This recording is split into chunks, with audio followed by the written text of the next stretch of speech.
New World is Amazon Games' swashbuckling MMO set in the mysterious island setting of Aeternum in the early days of Gunpowder.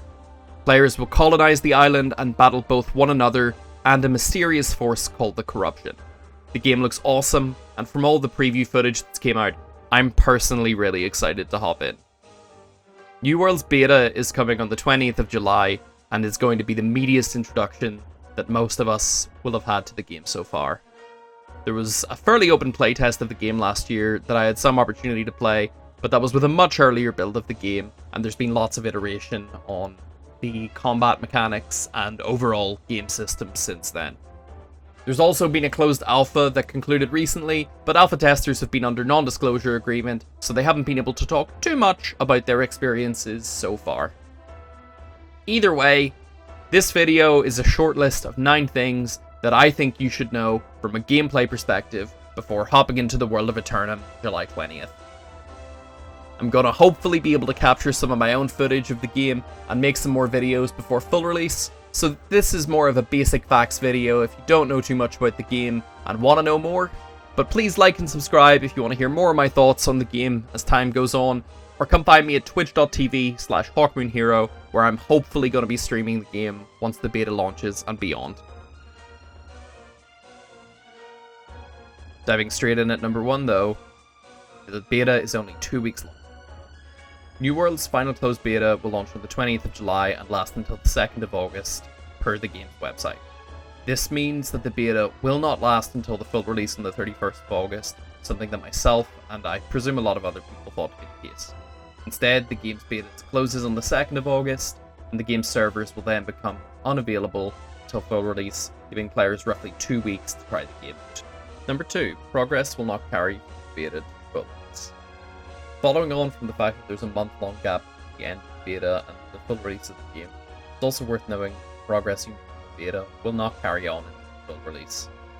You should consider the beta as an opportunity to make some friends and learn how the game works so you can hit the ground running come August 31st, rather than a material investment in your character in the long run. Number 3, pre-ordering gets you access, but you can also apply for a free tester key. Pre-ordering New World gives guaranteed access to the beta on the 20th of July, but the game's website also has a sign up to be a beta tester, which is linked in the description, for a chance to get in. It seems that beta access isn't guaranteed for everyone that signs up to the game. Most likely the number of people that will get access is something that Amazon Games themselves aren't yet certain of, and will probably be worked out based on the amount of interest versus what the servers can handle. Number 4, all characters start out the same.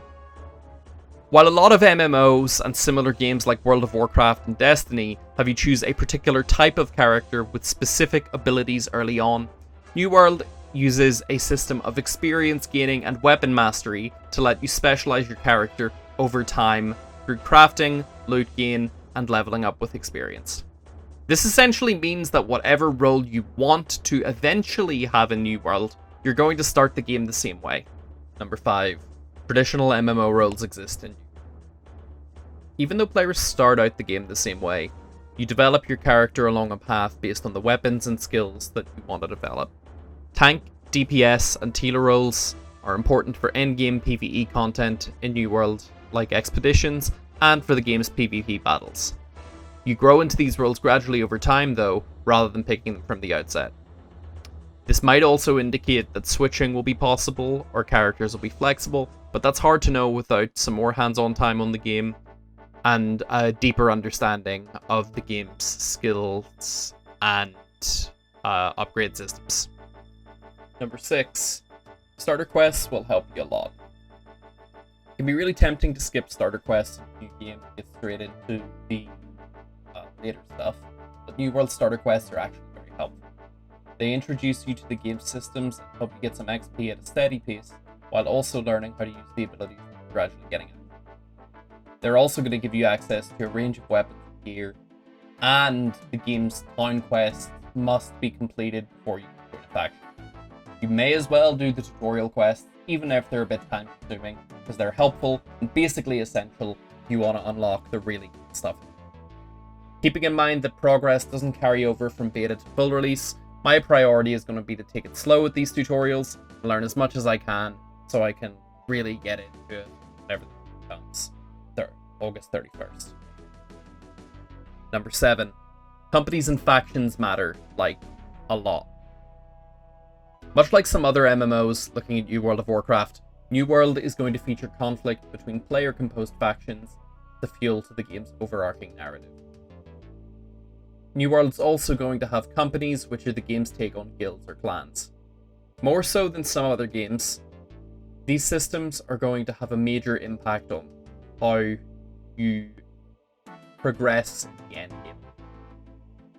World PvP features, and the game's map is also carved up into territories that can be controlled by player-composed factions, with one major game design feature being the ability to take and retake parts of this map, including towns and settlements, with bonuses and benefits for being part of the faction that own that settlement.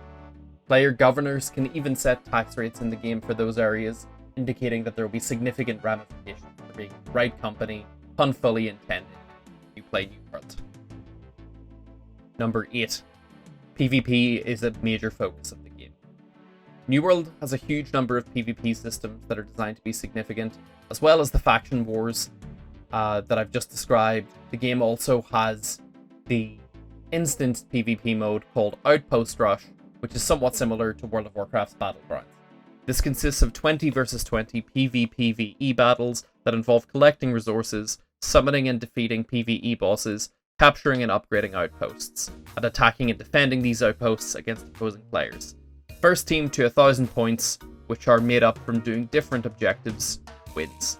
This looks like an awesome mix of MOBA and MMO stylings that takes the advantage of New World's combat systems and could be a big selling point for the game. There's only going to be one map at launch, but I really hope this is something that Amazon Games iterate on.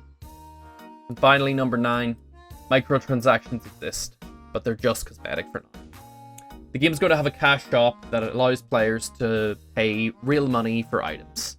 Much to my annoyance, as well as many others, this is going to be a significant feature of the game. Though Amazon Games have said that for at least the first year, this will only grant cosmetic benefits, but it's hard to know how that's going to develop over time. These microtransactions will likely not be a big part of the beta, given that it is a limited time demo, but I wouldn't be surprised if we're able to see a preview of what'll be in the game store come release. For now though, that's 9 things I think you should know about New World before playing the beta. Thank you very much for watching this video. Please like and subscribe if you enjoyed it.